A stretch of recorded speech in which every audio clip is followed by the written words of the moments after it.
नमस्कार। मैं डॉक्टर अमिताभ बनर्जी।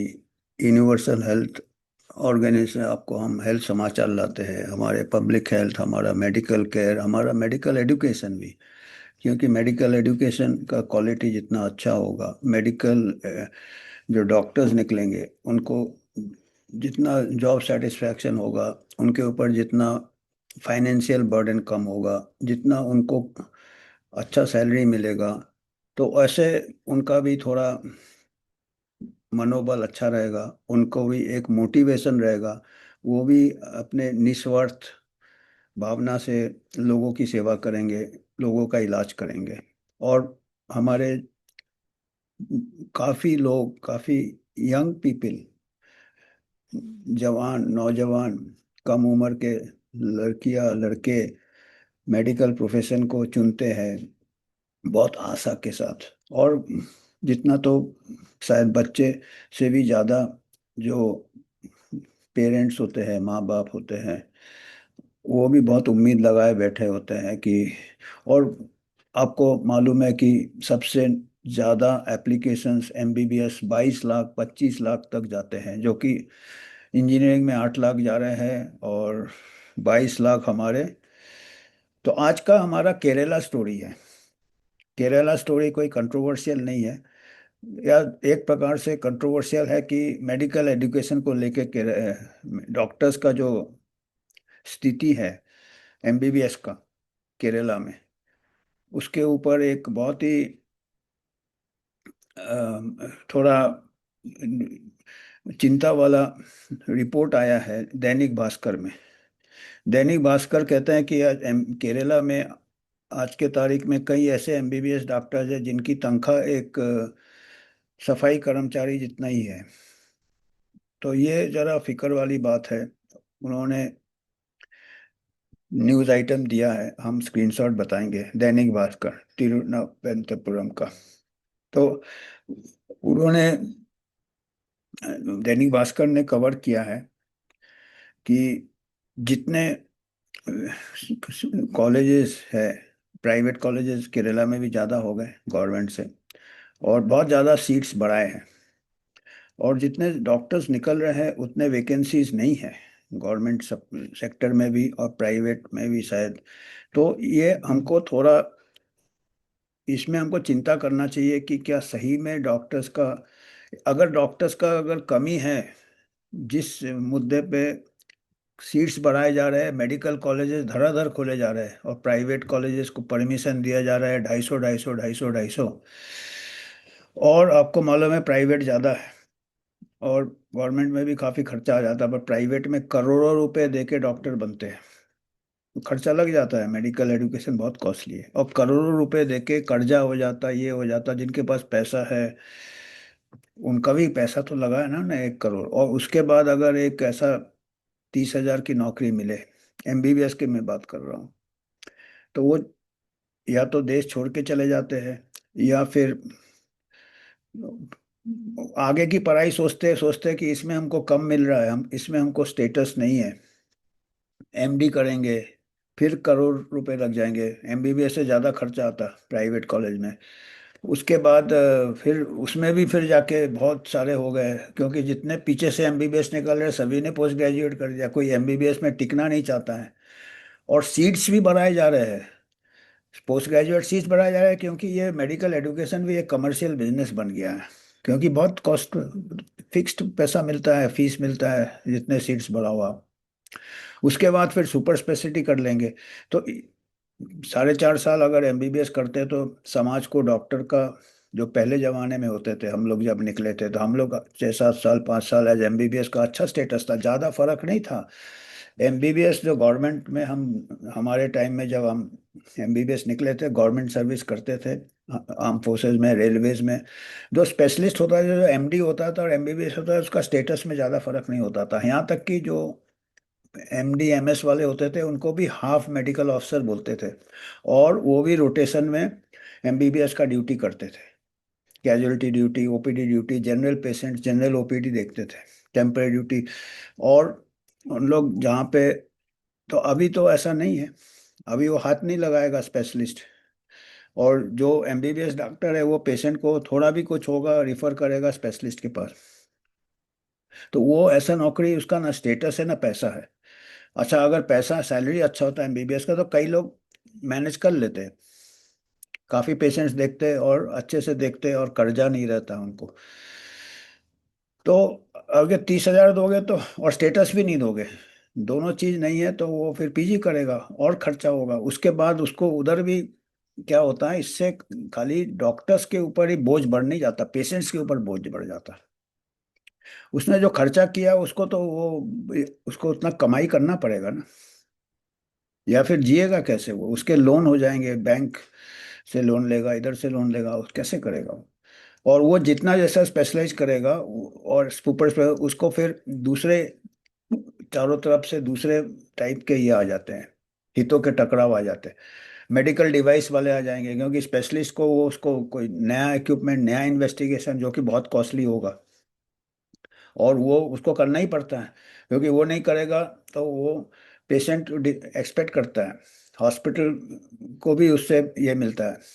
ये जितना डिवाइस ये होगा, अगर कोई करोड़ों का मशीन लेगा तो वो मशीन का पैसा अस्पताल वसूल करेगा, अपना पढ़ाई का पैसा डॉक्टर वसूल करेगा, तो खर्चा तो पेशेंट के ऊपर ही जाएगा ना। जो कि 90% बीमारियां एमबीबीएस लेवल में ठीक हो जाता, हमारे टाइम होता था, हमको मालूम है, अभी भी हो सकता है। पर वो डिजीज इन्वेंट हो जाते हैं, क्योंकि सुपर स्पेशलिस्ट हो जाएगा, वो एक तरफ से देखेगा उसको। वो अगर उसको थोड़ा पेट की तकलीफ है, हमारे टाइम थोड़ा बहुत एंटी अमीबी का जो कॉमन इन्फेक्शन हमको मालूम है, पेट में अमीबियासिस होते हैं या इन्फेक्शन होते हैं, हम देते थे उसको, 1 हफ्ते का कोर्स, वो ठीक हो जाता था। पर अभी वो गैस्ट्रोएंटरोलॉजिस्ट के पास जाएगा, मेडिकल स्पेशलिस्ट भी ऐसा एमबीबीएस लेवल हो गया, उसके पास जाएगा, उसको फिर वो एंडोस्कोपी, एस्कोपी, ओस्कोपी, उसका अलग खर्चा है, इलाज से ज्यादा इन्वेस्टिगेशन का उसका खर्चा है। और हर 6 महीने 3 महीने फिर दवाई देगा, फिर वो आएगा, और जो कि हम एमबीबीएस एज अ ट्रायल देते थे, 1 हफ्ता दिया, 2 हफ्ता दिया थी, नहीं हुआ फिर हम रिफर करते थे स्पेशलिस्ट के पास।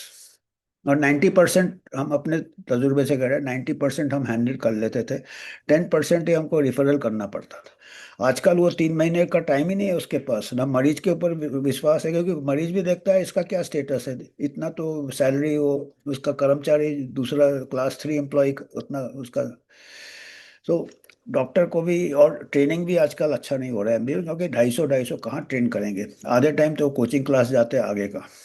तो एमबीबीएस का हम केरला स्टोरी, केरला हम इसलिए, हमको ज़्यादा फिक्र हुआ क्योंकि हम जब से मेडिसिन में आए हैं, आप भी कोई भी स्टैटिस्टिक्स देखें, केरला इज द सबसे अच्छा हेल्थ इंडिकेटर है केरला के। केरला के सबसे ज़्यादा इन्फेंट मोर्टेलिटी सबसे कम है, मैटरनल मोर्टेलिटी सब कम है। अगर उधर ये हाल है, या हो सकता है लोग बीमार नहीं हो रहे तो डॉक्टर्स का जरूरत नहीं है, जो भी है, तो ये जरा सोचना है कि हम एक, ये आंकड़े हम पेश करते हैं कि हमारे को डॉक्टर का कमी है, कमी होने से तो भाई डॉक्टर को, जैसे अभी पायलट का कमी है तो पायलट जो मांगेगा उसको मिलेगा, डॉक्टर को तो 30,000 मिल रहा है, 40,000 मिल रहा है, 50,000 टेम्परेरी बेसिस पे मिल रहा है गवर्नमेंट डॉक्टर्स को। और प्राइवेट में तो एक्सप्लॉयटेशन होता है उनमें, प्राइवेट में भी आपको मालूम है कि कई आजकल हमारे यहाँ कॉरपोरेट में होम्योपैथ आयुर्वेद को कैजुअलिटी मेडिकल ऑफिसर, उनको कम देंगे, कुछ बोल भी नहीं सकते वो काम चला लेते हैं। तो ये हम थोड़े सोचा कि केरला स्टोरी बताएंगे, क्योंकि केरला का हेल्थ सर्विसेज में, अगर केरला में ये हाल है, तो हम थोड़े एग्जैक्ट जो है न्यूज़ आइटम है उससे थोड़े हम आपको बताते हैं। जो आया है दैनिक भास्कर का, ये है, ये दैनिक भास्कर का पूरा फीचर है। केरला, केरला स्टोरी, डॉक्टर की सैलरी 20,000, इतनी ही सफाई कर्मी की। तो ये कितना मतलब एक स्टेटस है, और उसको फिर कैसे वो लोन चुकाएगा, कैसे वो ये करेगा। और ये देखिए, ये केरल के डॉक्टरों की स्थिति चिंतानीय हो गई है। निजी अस्पतालों में एक एमबीबीएस जूनियर डॉक्टर 12 से 24 घंटे ड्यूटी के बदले 20,000 रुपये महीने पा रहा है। ये प्राइवेट अस्पताल एक्सप्लॉइट करते हैं। तो 20,000 बताइए, और 12 घंटे ड्यूटी। केरल हर साल 7,000 से ज्यादा डॉक्टर तैयार कर रहा है, हर साल 7,000, जबकि जरूरत 600 और 700 डॉक्टर की है, देखिए 10 गुना डॉक्टर ये कर रहा है। तो इसका कोई प्लानिंग नहीं कर रहा है क्या? मेडिकल एजुकेशन खाली सीट्स बढ़ा रहे हैं मेडिकल कॉलेज में, क्योंकि मेडिकल कॉलेज प्राइवेट अभी बहुत पैसा बिजनेस बन गया है। 10 गुना करेंगे तो फिर डॉक्टर कहाँ जाएंगे फिर? इसे चिकित्सा क्षेत्र में ओवर फ्लडिंग कहते हैं। राज्य में इतने डॉक्टरों को सरकारी अस्पतालों में एडजस्ट करने की व्यवस्था नहीं है, ढह चुकी है। लिहाजा कई जूनियर डॉक्टर या तो बेरोजगार है या फिर निजी अस्पतालों में सफाई कर्मियों के बराबर वेतन पर नौकरी कर रहे हैं। ये निजी अस्पताल की बात कर रहे हैं। बीते दिनों इंडियन मेडिकल एसोसिएशन ने भी सर्वे में बताया कि केरल में 82% डॉक्टर को अनुचित वेतन मिल रहा है। बताइए, 80% अनुचित। 81% ऐसे हैं जो बंधुआ मजदूरी जैसी स्थितियों में काम करने को मजबूर है। तो आप लोग सोचिएगा, देखिए ये प्रोफेशन में अभी स्टैग्नेशन हो गया है। और एक अगर इतने 10 गुना ज़्यादा डॉक्टर है, तो फिर आपका जब डॉक्टर को कई अनैतिक चीजें भी करना पड़ता है सरवाइव करने के लिए, नहीं तो वो सर जी नहीं सकता, वो सिर पानी के ऊपर रख ही नहीं सकता चाहे कितना भी। तो आप बस इतना जरूरत नहीं है जितना 24 घंटे काम। ये एक केस अपनी आप बीती बताया है किसी ने, 1 करोड़ खर्च करने के बाद भास्कर ने इस संबंध में तिरुवनंतपुरम की 26 वर्षीय डॉक्टर श्री लक्ष्मी से बात की। उन्होंने बताया कि सरकारी कॉलेज में सीट न मिलने पर प्राइवेट सेल्फ फाइनेंस कॉलेज से 1 करोड़ से अधिक खर्च कर एमबीबीएस किया। देखिए, सेल्फ फाइनेंस करके 1 करोड़। डिग्री के बाद एक प्राइवेट अस्पताल में 2 साल जूनियर डॉक्टर के रूप में काम किया। उस समय हर दिन 12 से 24 घंटे काम करते थे, बदले में सिर्फ 20,000 महीना मिलता था। मानसिक और शारीरिक शोषण से तंग आकर नौकरी छोड़ दी।